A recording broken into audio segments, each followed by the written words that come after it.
12장 49절부터 59절까지 말씀입니다. 49절부터 59절까지 말씀 우리 한 목소리로 문독하겠습니다. 내가 불을 땅에 던지러 왔노니 이 불이 이미 붙었으면 내가 무엇을 원하리요? 나는 받을 세례가 있으니 그것이 이루어지기까지 나의 답답함이 어떠하겠느냐? 내가 세상에 화평을 주려고 온 줄로 아느냐? 내가 너희에게 이르노니 아니라 도리어 분쟁하게 하려 함이로다. 그 이후부터 한 집에 5사람이 있어 분쟁하되 셋이 둘과 둘이 셋과 하리니 아버지가 아들과 아들이 아버지와 어머니가 딸과 딸이 어머니와 시어머니가 며느리와 며느리가 시어머니와 분쟁하리라 하시니라. 또 무리에게 이르시되 너희가 구름이 서쪽에서 이는 것을 보면 곧 말하기를 소나기가 오리라 하나니 과연 그러하고 남풍이 부는 것을 보면 말하기를 심히 더우리라 하나니 과연 그러하니라. 외식하는 자여 너희가 천지의 기상은 분간할 줄 알면서 어찌 이 시대는 분간하지 못하느냐? 또 어찌하여 옳은 것을 스스로 판단하지 아니하느냐? 내가 너를 고발하는 자와 함께 법관에게 갈 때에 길에서 화해하기를 힘쓰라. 그가 너를 재판장에게 끌어가고 재판장이 너를 옥졸에게 넘겨주어 옥졸이 옥에 가둘까 염려하라. 내게 이르노니 한 푼이라도 남김이 없이 갚지 아니하고서는 결코 거기서 나오지 못하리라 하시니라. 아멘. 이 말씀에 은혜 있으시기 바랍니다. 우리는 지난 시간에 지혜로운 청지기와 불의한 청지기에 대한 말씀을 우리가 살펴보았습니다. 청지기는 주인으로부터 임무를 맡은 사람이에요. 주인이 돌아올 때 어느 때 돌아올지 알 수 없는 그 상황 속에서도 주인을 위해서 문을 열어줄 수 있는, 그래서 항상 준비하고 깨어 있어야 하는 역할의 사람이 바로 청지기였던 거죠. 뿐만 아니라 주인이 없는 동안 주인의 재산과 종들을 관리해야 하는 임무를 맡았어요. 그러니까 이 청지기는 사실 우리죠. 주님이 초림 때 이 땅에 오셨다가 잠깐 우리를 떠나시는, 그러나 떠나시는 게 아니라 우리에게 성령을 주셨기 때문에 성령님은 우리와 함께, 그 삼위일체 하나님이 우리와 함께 하시는 거예요. 그러나 신랑 되신 그 예수님이 떠나는 일은, 승천하신 일은 그곳에서 우리가 거할 곳을 준비하고 마련하기 위해서 떠나신 거죠. 그 거처가 완성되면 우리를 다시 만나러 오셔서 우리와 함께 그 천국 잔치, 천국 혼인 잔치에 들어가기 위한 준비를 하기 위해서 떠나신 것이죠. 그 기간 동안 우리는 지금 살고 있는 거예요. 그리고 그 기간을 우리가 청지기로서 우리에게 일을 맡겨주신 거예요. 그러나 그 주인의 부재 가운데 우리에게 맡겨준 그 임무가 마치 우리에게 권리가 되는 것처럼 오해해서는 안 된다는 거죠. 그건 권리가 아니라 우리에게 맡겨준 책임이에요. 그 권리를 남용하고 오용하는 순간 우리는 타락하게 되죠. 그래서 그 책임보다 권위에 취해서 악용하고 그 임무 태만에 빠졌을 때 결국 그 종에게는 엄한 벌이 내려진다 하는 거였어요.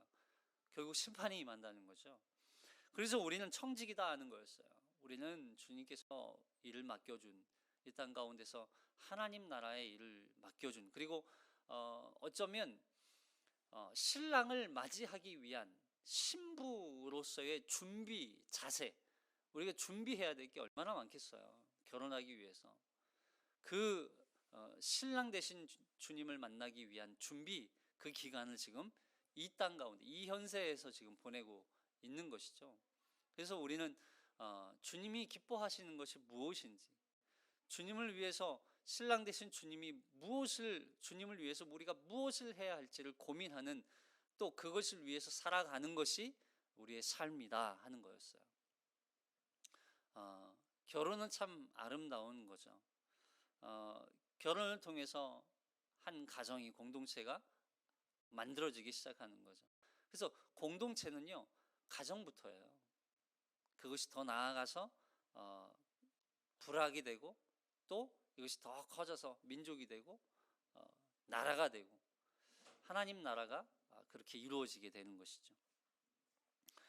그러나 바리새인과 서기관 율법자들은 그러한 삶을 거부하고 오히려 그렇게 하나님께서 맡겨주신 그 책임과 의무를 이행하지 않을 뿐만 아니라 오히려 본인들이 스스로 하나님이 되고 본인들이 스스로 기준이 되는 그런 삶을 살게 된 것이죠.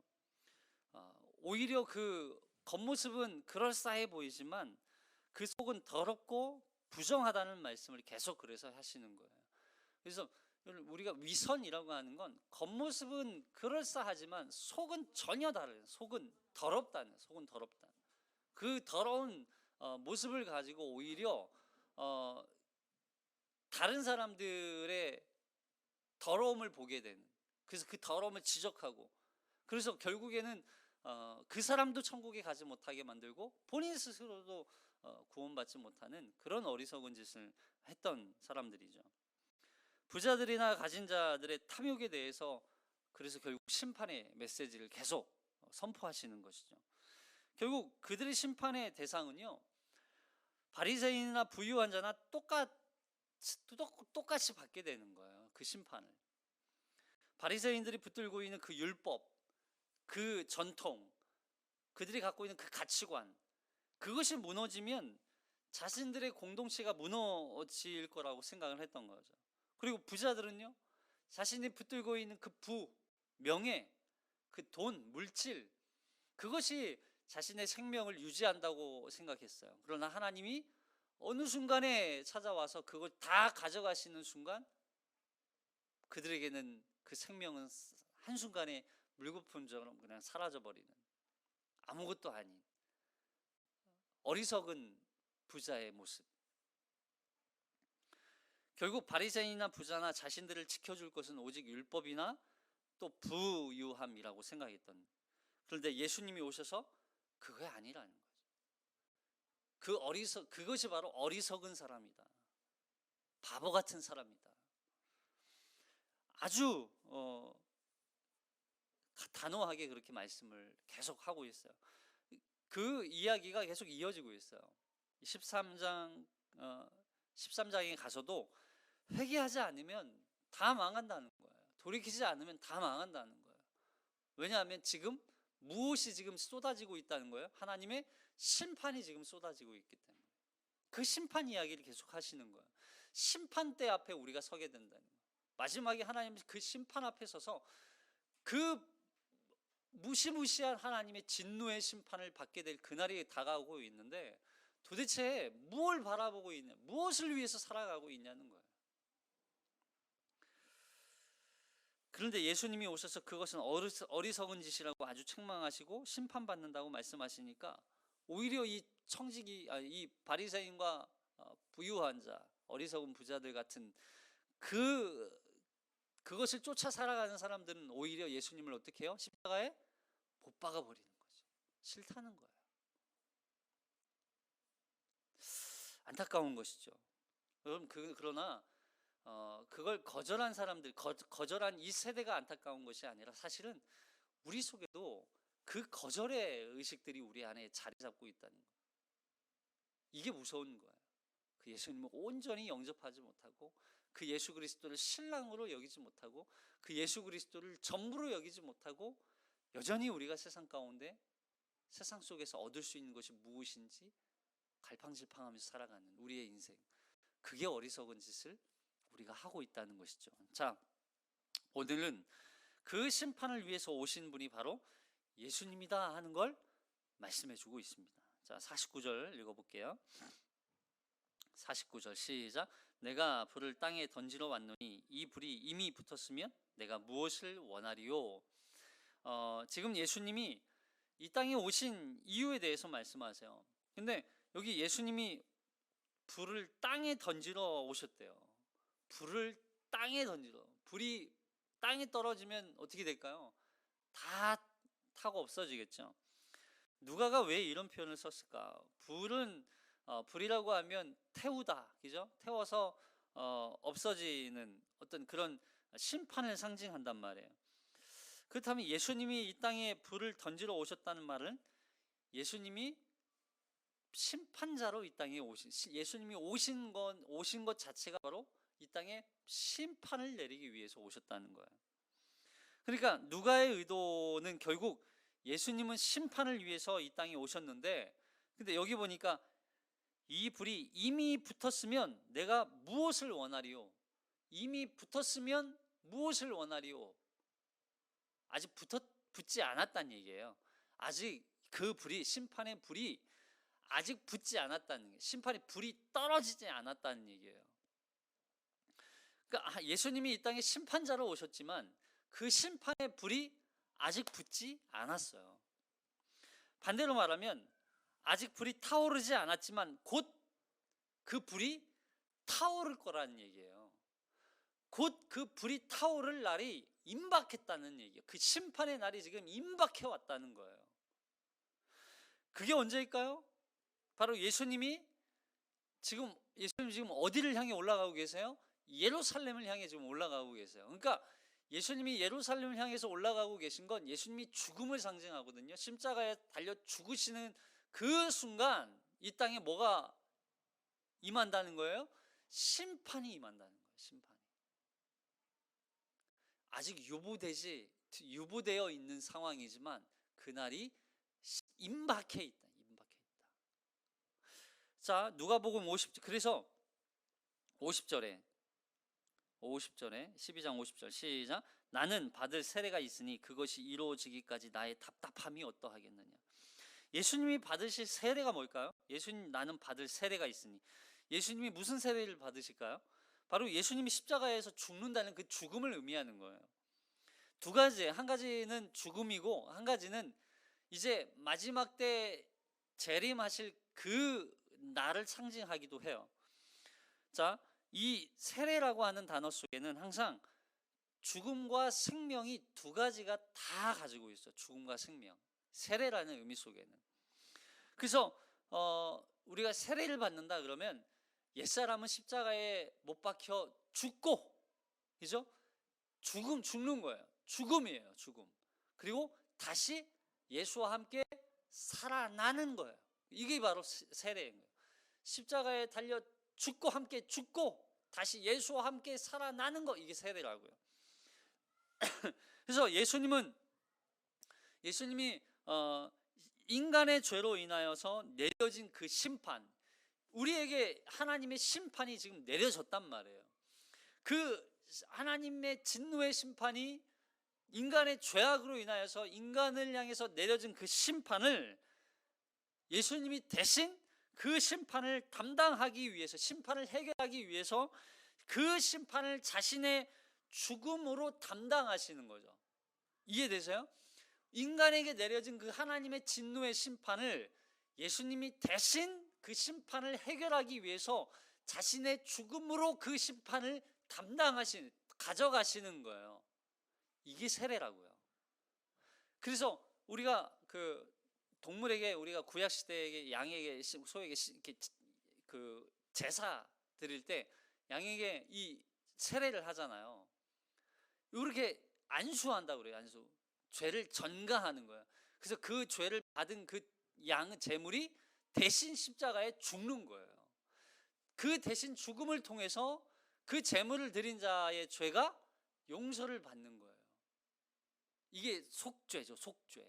그러니까 예수님이 여기 세례를 받는다는 건 예수님이 인류의 모든 죄악, 우리 인간의 모든 죄악을 다 담당하셔서 인류의 모든 죄를 속죄하실 그날, 그렇게 이루어지기까지, 그것이 이루어지기까지, 그날이 이루어지기까지 예수님은 지금 답답함으로 그걸 이루기 위해서 얼마나 애를 쓰고 계시냐는 거예요. 그래서 마가복음에서는 그 예수님이 받으실 세례를 너희는 알지 못하며 너희는 받을 수 없다고 말씀하시죠. 마가복음 10장 38절 시작. 예수께서 이르시되 너희는 너희가 구하는 것을 알지 못하는도다. 내가 마시는 잔을 너희가 마실 수 있으며 내가 받는 세례를 너희가 받을 수 있느냐. 예수님이 마시는 잔을 마실 수도 없어요. 예수님이 받는 세례를 우리는 받을 수 없어요. 왜냐하면 예수님만이 할 수 있기 때문에, 예수님만이 인류의 모든 죄를 사하실 수 속죄하실 수 있기 때문에, 그 속죄함을 통해서 우리가 그 심판으로부터 구원받을 수 있는, 그러니까 예수님이 십자가에 죽으시는 그 죽음을 통해서 이 땅에 불이 내려지는데, 그 불을 내리시기 위해서 이 땅에 오셨다는 거예요. 그때가 이루어지기까지, 그것을 이루시기까지, 그것을 완성하시기까지 지금 예수님은 예루살렘을 향해서 올라가고 계신 거예요. 그런데 그 죽음을 통해서 무엇이 선포돼요? 하나님의 심판이 선포돼요. 여기 예수님이 나의 답답함이 어떠하겠느냐 이러죠. 예수님 답답함. 이 답답함은 무슨 의미입니까? 바로 앞서서 예수님이 이 땅에 심판자로 그 불을 던지기 위해서 오셨는데, 여전히 그 심판은 전혀 깨닫지 못하고, 여전히 그 자신의 전통과 규율 거기에 매여 있고, 그리고 그 탐욕과 불의에 정신 팔려서 여전히 하나님의 진노의 심판 아래, 하나님의 그 심판 아래에서 죽음과 죄와 죽음 아래 놓여 있는 이 불쌍한 영혼들을 바라보면서 예수님이 얼마나 답답하겠냐는 거예요. 이 땅에 그 예수님을 영접하지 않는 이 세대를 보면서 느끼시는 예수님의 그 답답함이에요. 답답함. 예수님 그 마음 속에 답답함이 얼마나 답답했을까. 이 땅에 오신 주님은 여전히 죽음 가운데, 사망 가운데 놓여서 살아가는 이 백성들을 보면서 답답함을 느껴요. 답답함을 전혀 깨닫지 못하는 이 세대를 보고, 그래서 예수님이 이 땅에 왜 그 답답함을 해결하기 위해서 하시는 방법이 바로 분쟁이에요. 분쟁. 이 말씀을 우리가 잘 기억해야 돼요. 자, 예수님이 이 땅에 오신 것은 그렇게 깨닫지 못하고 살아가는 사람들에게 혼란을 주고 어떤 분쟁을 일으키기 위해서 오셨다고 말씀하시는 거예요. 왜 분쟁을 일으킬까? 자, 51절 봅시다.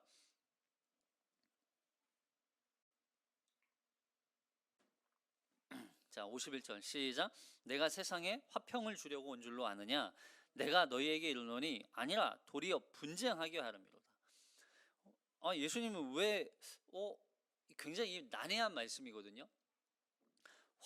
예수님은 화평을 주러 평화를 주러 오신 분 아닌가요? 예수님은 화평케 하시기 위해서 이 땅에 오신 분 아닌가요? 근데 여기서는 예수님은 세상에 화평을 주려고 온 분이 아니라는 거예요. 오히려 분쟁시키기 위해서 오셨대요. 무슨 말씀입니까? 우리는 예수님이 화평을 주려고 오신 분이라고 착각하고 있다는 거예요. 그러나 예수님이 오신 이유는 죄악과 사망 가운데 살아가고 있는 인간을 그 죄와 사망으로부터 분열시켜서, 여기 분쟁해서 죄와 사망과 분쟁을 해서 그것으로부터 분열되게, 분리되게 하기 위해서 오셨다는 거예요. 이 말씀 잘 기억하셔야 돼요. 그 죄악과 사망 가운데 살고 있으면서 화평하다고 말하는 것은 거짓이라는 거예요. 죄악 가운데 살고 있으면서 죽음 가운데 살고 있으면서 화평하다, 평안하다라고 말하는 건 있을 수 없다는 거예요. 이걸 거짓 화평이라고 말하죠. 거짓 화평. 결국 예수님은 거짓 평화에 속아서 여전히 죄와 사망 가운데 살아가는 이 세대, 이 세상을 향해서 분리시켜서, 이 세상과 이 죽음과 사망과 분리시켜서 다시 하나님의 백성으로 건지시기 위해서 오셨다는 거예요. 이해되세요? 그래서 우리는 분쟁해야 돼요. 분열해야 돼요. 분리돼야 돼요. 뭐와? 죄악과. 여전히 죄악 가운데 살고 있으면서 화평하다고 말할 수 없다는 거예요. 그 이야기가 여기 등장하는 거예요. 여기 52절에 보니까 가족들이 나와요. 가족과 분쟁하라? 가족과 싸워라? 가족과 분쟁. 여러분, 우리가 이 말씀을 잘못 오해하면, 예수 믿으면 가족도 버려야 되고, 친척도 버려야 되고, 형제도 버려야 되고, 부모 자식 간의 부모 자식 간에도 이거 뭐 분쟁해서 떠나야 되고 그런 말이에요? 그런 말이 아니라는 거예요. 왜냐하면 이 가족 간에도 죄와 사망과 거짓과 탐욕과 또 불의가 가득하다면 그 가족과 분리되어야 한다는 걸 얘기하는 거예요. 우리가 하나님의 자녀, 하나님의 구원받은 백성이 된다는 건 뭐와 분리되는 거예요? 죄와 분리되는 거예요. 죄와 분리되는 거. 우리 저기 철로역정에서 크리스찬이 한 남자, 처음에는 이름도 등장하지 않아요. 한 남자가 자신 한 권의 책을 읽으면서 거기에서부터 자신이 살고 있는 이 도성이 멸망의 도성이라는 걸 깨닫고 자신이 멸망받는다는 그 두려움 앞에 쌓여서 결국 그 구원받을 수 있는 유일한 방법이 무엇인지 그것을 찾아 나서기 위해서 이 남성이 자신의 가족을 떠나죠. 왜 떠나요? 가족을 데리고 가면 되잖아요. 가족과 함께 가면 되잖아요. 근데 그 가족을 떠나요. 왜 떠나요? 이거 세상적으로 보면요, 저 버르장머리였고 저 개념 없고 몰상식한 저 그리스도인들 예수 믿는다고 가족 다 버리고 떠나네, 이렇게 말할 수 있어요. 그런 의미가 아니에요. 자신의 죄, 그 멸망을 해결할 수 없는 그 자리를 떠날 수밖에, 분리될 수밖에 없다는 얘기예요. 잘 보셔야 돼요. 여기 52절 읽어볼게요. 52절 시작. 이후부터 한 집에 5사람이 있어 분쟁하되 셋이 둘과 둘이 셋과 하리니 아버지가 아들과 아들이 아버지와 어머니가 딸과 딸이 어머니와 시어머니가 며느리와 며느리가 시어머니와 분쟁하리라 하시니라. 여기 분쟁이 일어나는데 가족들이 분쟁하는 거예요. 아들과 아버지, 어머니와 딸, 이건 어떤 인간적인 관계가 다투고 분쟁하고 싸운다는 그런 의미가 아니에요. 이것은 서로 분리된다는 얘기예요. 분리된다. 마치 선과 악을 분리하듯이 서로 나누어진다는 거예요. 나누어진다는 거.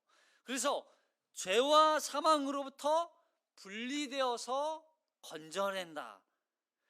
만일 가족이 계속 죄 가운데 살고 있다면, 그리스도께 돌이키지 않고 있다면 그 심판의 불이 그 가정 가운데 임하게 될 거라는 거예요. 그래서 그 가정 가운데 임할 그 심판을 면하기 위해서는 어떻게 되는 거예요? 죄로부터 분리되어야 한다는 얘기를 하는 거예요.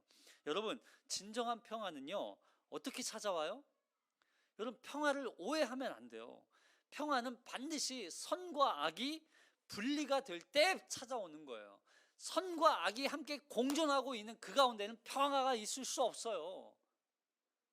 이걸 다른 말로 하면, 여전히 우리나라를 사정으로 말한다면 여전히 북한은 우리 남한을 침략해서 적화 통일을 이루고자 그렇게 여전히 지금도 구호를 외치고 있는데, 남한에서는 평화를 먼저 선포하자, 이렇게 하고 있다는 거예요. 이거는 성경적으로 봤을 때 맞지 않을 수 있다는 얘기예요. 여전히 대적과 여전히 선이 존재하는데, 대적이 함께 싸우고 있는데, 함께 공존하고 있는데, 이 가운데 평화는 있을 수 없다는 얘기를 할 수 있는 거예요. 여러분, 선과 악이 함께 공존하고 있다면 그것은 참된 평화라고 말할 수 없어요. 여러분, 참된 평화는요, 반드시 선과 악이 분리되어야 돼요. 이 세상이 바로 거짓된 평화로 포장된 세상 아닙니까? 지금도 여전히 거짓과 폭력과 또 속임과 질투와 탐욕과 살인이 난무하는 이 세대 가운데 평화를 외칠 수 있어요? 아니요, 그럴 수 없어요. 여전히 그 죄악들로 인해서 사망 가운데 놓여 있는 이 세대를 바라보면서 평화롭다라고 말할 수 있어요? 그럴 수 없다는 얘기예요. 이건 평화가 아니에요. 이거 거짓 평화죠. 거짓 평화. 마귀는요, 우리에게 계속 그렇게 얘기해요. 괜찮아, 괜찮아. 이것도 좋고 저것도 좋고, 살인이 있어도 괜찮아. 용서해. 사랑해줘야지. 적당히 아니요, 그럴 수 없어요. 여기에는 평화가 없어요. 이건 다 전쟁이에요. 결국 이 가운데 살아가는 모든 하나님의 백성들이 그 가운데 빠져 있다면 똑같이 심판받는 거예요. 똑같이. 여긴 평화가 있을 수 없어요. 여러분 시편 120편에 보면 시편 기자가 여호와 하나님을 섬기는 성도들조차도 그렇게 폭력과 파괴를 일삼는 자들과 함께 공존하는 그 하고 살아가는 사람들, 그 사람들에 대해서 이야기하거든요. 여기 시편 120편 1절 보세요. 120편 1절 성전에 올라가는 노래예요. 성전에 올라가면서 부르는 노래. 잘 보세요. 내가 환난 중에 시작. 내가 환난 중에 여호와께 부르짖었더니 내게 응답하셨도다. 여호와여 거짓된 입술과 속이는 혀에서 내 생명을 건져주소서. 너 속이는 혀여 무엇을 내게 주며 무엇을 내게 더할꼬. 장사의 날카로운 화살과 로뎀나무 숯불이로다. 매색에 머물며 계달의 장막 중에 머무는 것이 내게 화로다. 내가 화평을 미워하는 자들과 함께 오래 거주하였도다. 너는 화평을 원할지라도 내가 말할 때에 그들은 싸우려 하는도다. 여기 이 시편 기자가 지금 여호와께 부르짖어요. 근데 여호와 하나님이 응답하세요. 근데 여호와여 거짓된 입술과 속이는 혀에서 내 생명을 건져주소서. 자기도 알아요. 거짓된 내 입술이 거짓된 입술이고 속이는 혀라는 거 이걸 너무 잘 알고 있어요. 그렇게 살고 있다는 얘기예요. 내 생명을 건져달래요. 좀 나를 좀 건져. 그래도 이 시편 기자는 본인이 무엇을 바라봐야 하는지를 조차는 알고 있는 거죠. 근데 너 속이는 혀에 무엇을 내게 주며 무엇을 내게 더할꼬. 아무것도 더할 게 없는 거죠. 장사의 날카로운 화살과 로뎀나무 숯불이로다. 매색에 머물며 계달의 장막 중에 머무는 것이 내게 화로다. 여기 매색과 계달은요, 당시 약탈과 폭력으로 다른 여러 나라들을 침략하고 공격하고 무시무시하게 침략했던 족속들이에요. 근데 이런 매색과 계달의 장막에 지금 누가 함께 있어요? 이 시편 기자가 지금 함께 살고 있었던 거예요. 거주하고 있었던 거예요. 그 가운데 함께 거주하고 살면서 여전히 그들이 살아가고 그 삶의 모습들을 똑같이 살아왔다는 거예요. 아주 충격적이지 않아요? 그러면서 지금 뭘 원해요? 그럼에도 불구하고 여호와여 나를 좀 불쌍히 여겨 주옵소서. 여호와는 찾고 있는 거예요. 여러분 이 시편 기자는요, 그럼에도 불구하고 여호와 하나님께서 주실 화평을 바라봐요. 여기 나는 화평을 원할지라도 내가 말할 때 그들은 싸우려 하는도다. 내가 화평을 원하지만 결국 그 화평은 어떻게 주어지는 거예요? 자신의 거짓된 입술과 속이는 혀로부터 분리되지 않으면 화평은 찾아오지 않는다는 얘기예요. 내가 화평을 미워하는 자들과 함께 오래 거주하였도다. 얼마나 오래 거주했으면 그 화평이 오지 않는 거죠. 여기 아버지와 아들이 분쟁하고 어머니와 딸이 분쟁한다는 이야기는 결국 그 아버지가 죄악과 그 아들이 여전히 죄악 가운데 있다면 분리되어서 참된 화평이 있는 곳으로 나아가야 하는 거예요. 분리되지 않으면 참된 평화는 없다는 얘기예요. 그렇게 분리하기 위해서 예수님이 오셨다는 얘기예요. 그 분리를 위해서 오셨다는 거예요. 왜냐하면 분리되지 않으면 여전히 심판 아래 놓여 있으니까. 이 말씀이 단순히 예수를 믿기 위해서는 가족과 다투고 싸우고 분쟁하게 될 것이라는 그런 얘기가 아니라 이 세상의 사탄 마귀가 파헤치는 동안에는 평화는 결코 없다는 얘기예요. 결코. 이 땅 가운데 죄악과 사망이 왕노릇하는 동안에는 하나님이 주시는 평화는 없다는 얘기를 하는 거예요. 지금 거짓 평화만 존재하죠. 거짓 평화로 우리를 속이고 있는 거죠. 그러나 예수님이 사탄의 머리를 깨뜨리시고 완전히 몰아내시기 위해서 오셨기 때문에 그 주님으로 말미암아 참된 평화가 우리에게 주어지는 거예요. 그날이 언제예요? 예수님이 십자가에 달려 죽으시는 그날. 그날을 위해서 예수님이 오신 거예요. 그날을 이루기 위해서, 지금도 그걸 이루기 위해서 마음이 답답함으로 지금 우리를 바라보고 계신 거예요. 자, 그러면서 예수님이 이렇게 말씀하시면서 왜 분별하지 못하느냐, 분별력이 없느냐라고 말씀하세요. 사실 근데 보세요, 분별력이 없는 거예요? 아니면 그들 스스로 분별하지 않는 거예요? 분별력이 없는 거예요? 아니면 그들이 스스로 분별하지 못하고 있는 거예요? 스스로 분별하지 않고 있는 거예요, 결국에는. 자, 보세요. 54절.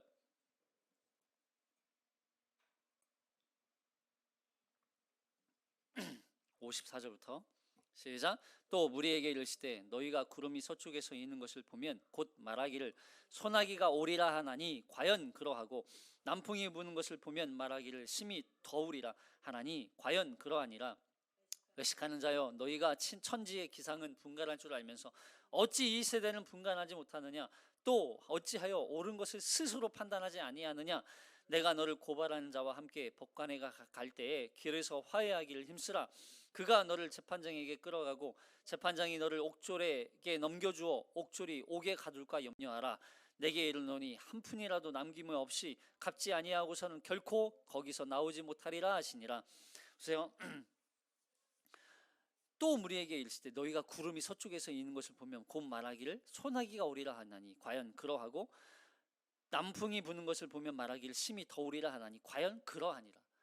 당시 이 사람들은요, 하늘을 보고 기상 날씨를 예견했던 예상했던 거죠.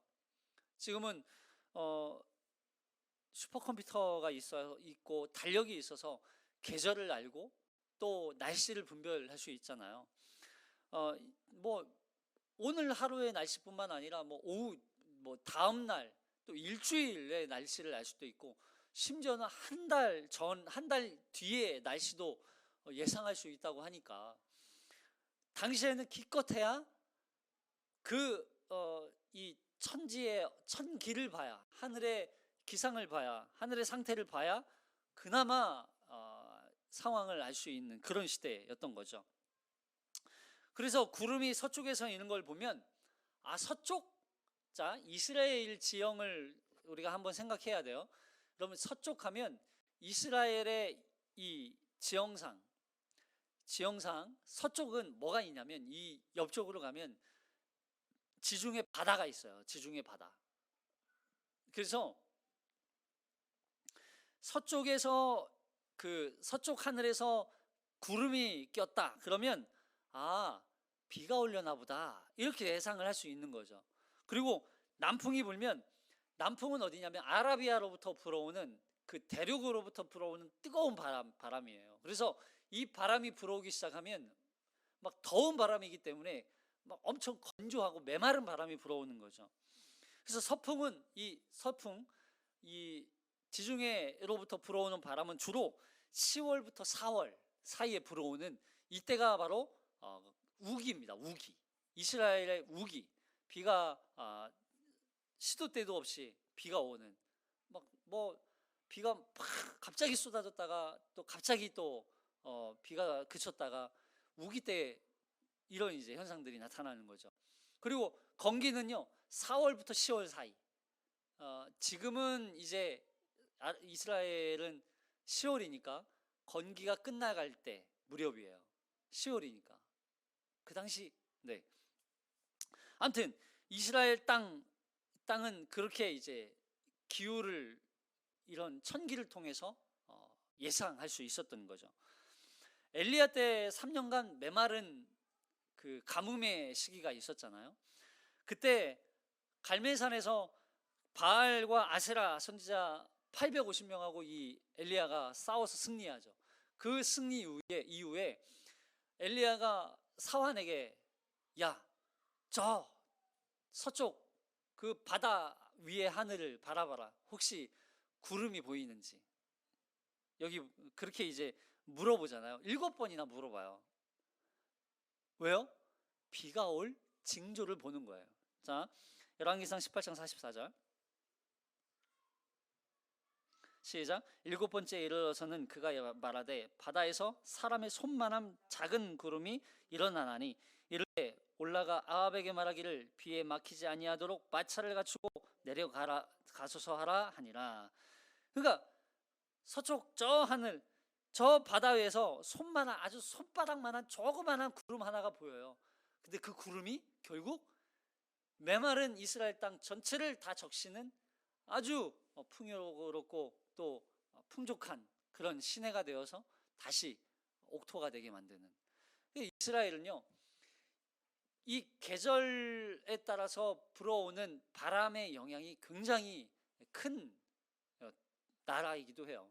그만큼 비가 오지 않으면, 바람이 불어오지 않으면, 비가 오지 않으면 살 수 없는 메마르고 척박한 땅이 바로 이스라엘이에요. 그 가운데에서도 하나님이 그 은혜를 베푸지 않으면 살 수 없는 나라가 바로 이스라엘이었던 거죠.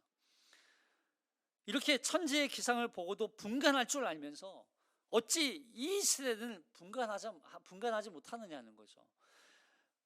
사실 이들이 분별력이 없는 게 아니에요. 여러분, 이 당시에 얼마나 연구하는 사람들이 많이 있겠어요.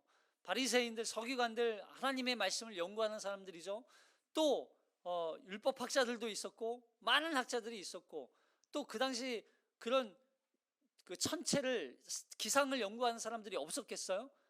정말 탁월한 사람들이 많이 있었을 거라고요. 근데 그들이 분별력이 없는 게 아니라 그들 스스로, 여기 그래서 너희가 어찌하여 옳은 것을 스스로 판단하지 못하느냐, 아니하느냐, 이렇게 판단하지 않고 있는 거예요. 판단할 능력이 없는 게 아니라 판단하지 않고 있는 거예요. 왜요? 그들의 탐욕 때문에, 그들이 갖고 있는 그 전통 때문에, 율법 때문에. 왜냐하면 그 율법이 무너지는 순간 그들이 가지고 있는 모든 정신적 기초들이 다 무너지니까. 부자는요, 자신이 가지고 있는 그 부의 기초, 그게 뭐예요? 자신이 벌어들인, 자신이 얻은 내 거라는 그 기초가 무너지는 순간 죽는다고 생각하니까. 그래서 하나님의 아들 예수님이 진실로 그리스도이심을 그들 스스로 분별하지 않고 있는 거예요.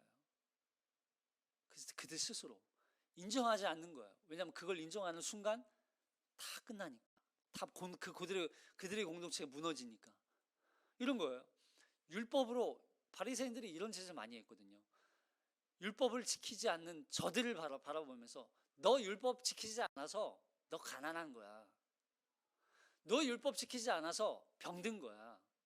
너 율법 지키지 않아서 시험 떨어진 거야. 너 율법 지키지 않아서 취직 못한 거야. 이런 식으로 얘기했거든요. 그러면서 자신들은 율법 지키지도 않으면서 자신들은 스스로 의롭다고 여기는 거예요. 이게 바리새인들이 했던 짓들이에요. 부자들은요, 너 노력하지 않아서 돈 못 벌었어. 이건 내 돈이야. 내 거? 너에게 뭐하러? 왜 줘? 자선? 왜 해? 나누는 거 왜 해? 이건 내 거야. 내가 노력해서 얻었어. 내 소유야. 근데 그게 예수 그리스도의 가르침을 듣는 순간, 예수 그리스도를 영접하는 순간 이게 다 무너지는 거죠. 그러니까 결국 예수를 영접하지도 않고 예수를 믿는 자들에게도 구원받지 못하도록 그들을 막아서는 자들, 이게 바리새인 거죠. 그래서 하나님의 아들 예수 그리스도를 진실로, 예수님을 그리스도이심을 분별하지 않고 있는 거죠. 그리고 영접하지도 않고 있는 거죠. 그리고 그 예수 그리스도의 심판의 불이 이 땅에 쏟아 부어오실 것이라는 것을 그들 스스로 인정하지 않고 있는 거예요. 그래서 결국 예수님은 십자가에 달려 죽으시는 그 심판을 통해서 죄와 사망을 심판하시는 거죠. 그 죄와 사망을 심판하시는 그 심판을 통해서 당신의 백성들을, 그 죄와 사망 가운데 놓여 있었던 백성들을 건지시는 거예요. 그 건져내시는 방법이 분쟁이라는, 분쟁, 분리시키는 거예요. 결국 재판장이신 그 하나님과 화평케 되는 것은 누구를 통해서만 이루어지는 거예요? 예수 그리스도. 고린도후서 5장 17절 시작. 그런즉 누구든지 그리스도 안에 있으면 새로운 피조물이라. 이전 것은 지나갔으니 보라 새 것이 되었도다. 모든 것이 하나님께로서 났으며 그가 그리스도로 말미암아 우리를 자기와 화목하게 하시고 또 우리에게 화목하게 하는 직분을 주셨으니 오직 그리스도 안에서만이 새로운 피조물이에요. 그 그리스도께서 이 세상 죄와 사망으로부터 우리를 분리시키셨기 때문에 우리가 그리스도 안에서 새로운 피조물이 됐고, 그 그리스도로 말미암아 우리가 새 것이 되었어요. 하나님의 구원받은 하나님의 백성이 된 거예요. 그 화목해 된 자들이. 그래서 화해되기를 힘쓰라고 말하죠. 여기 마지막 59절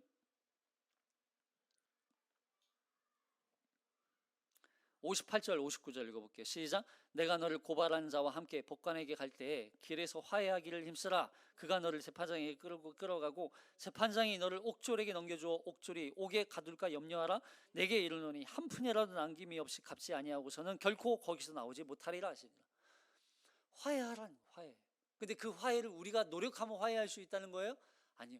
그리스도께서 우리를 하나님과 하나님과 인간 사이에서 중보자 역할을 감당하셨기 때문에 우리가 화해가 된 거예요. 그래서 우리가 화해를 힘쓰라, 화해하기를 힘쓰라. 이거는 그리스도를 붙들어라 이 얘기예요. 그리스도를 붙들어라. 그 그리스도가 우리를 화해케 하실 수 있는 유일하신 분이기 때문에 그리스도를 붙들어라, 그리스도를 영접하라, 그리스도를 믿어라. 그렇지 않으면 어떻게 된대요? 여러분, 우리가 받는 심판 최후의 그 마지막, 만약에 우리가 지옥 형벌을 받는다면요, 이런 형벌을 받는 거예요. 한 푼이라도 남김이 없이 갚지 아니하고서는 거기서 나올 수 없어요. 근데 보세요, 하나님의 진노의 심판 앞에서 우리가 그 하나님을 향해서 범죄한 그 범죄에 대해서 우리가 갚을 수 있어요, 없어요? 없다는 얘기예요. 그럼 우리는 거기서 나올 수 있어요, 없어요? 없어요. 그 진노의 심판으로부터 우리는 영원히 그 진노를 받아도, 그 지옥에서 영원히 살아도 우리는 그 진노를 다 갚을 수 없어요. 영원히 살아도 우리는 거기서 나올 수가 없어요. 이게 두려운 거 아니에요? 그럼 이게 두려운 거 아니에요? 이 땅에서 조금 고난받고 사는 것보다 영원한 형벌을 받고 영원히 그 하나님의 심판 앞에 사는 거, 그게 두려운 거 아니에요? 너무 두려운 거예요. 마지막 때 받을 그 심판 앞에 서게 되는 거. 여러분, 우리는 거짓 평화를 외치는 이 세상 속에서 살아요. 우리는 이 말씀이 기준이 되는 삶을 사시기를 정말 바랍니다. 우리 주님이 마지막 심판을 가지고 오고 계시다는 거예요. 그 심판을 우리는 앞두고 있어요. 최후의 심판의 날까지 하나님과 화해하지 않고 계속해서 그 예수님을 거절하고 거부하고 거역하고 믿지 않고 영접하지 않는다면 우리는 그 심판을 받게 된다는 거예요. 여러분, 이 말씀이 우리의 삶의 기준이 되시기를 바랍니다. 거짓 평화를 외치는 이 세상 속에서 참된 평화를 주시는 분은 오직 예수 한 분밖에 없다. 그 예수님만이 우리를 하나님과 화해시킬 수 있는 유일하신 분이시다. 이 땅에 심판을 위해서 오시는 그 주님, 그 주님으로 말미암아 참된 평화가 우리에게 주어졌고, 이제 마지막 심판의 날 하나님과 화평케 하셔서 그 심판으로부터 우리를 건져내서 그 우리에게 구원을 주시는 것에 얼마나 기쁨과 감사가 넘치겠어요. 우리는 그 구원을 받은 자로서 살아가면 그 삶을 사는 거예요. 마지막 그 심판자 앞에서 서게 될 겁니다. 우리는 두려움으로 서게 될 것입니까? 아니면 기쁨으로 서게 될 것입니까? 시간이 얼마 남지 않았어요. 아직 오지 않는다고 생각하신다면 오산일 거예요. 그러나 그날이 속히 온다고 생각한다면 우리는 그날을 기억하고 분별하고 준비하며 살아가는 자들이 지혜로운 청지기의 삶을 살게 될 것입니다. 우리 모두가 지혜로운 청지기로서 주님 오실 그날을 기쁨으로 준비하며 살아가는 모두가 되시기를 주님의 이름으로 축복합니다. 기도하겠습니다.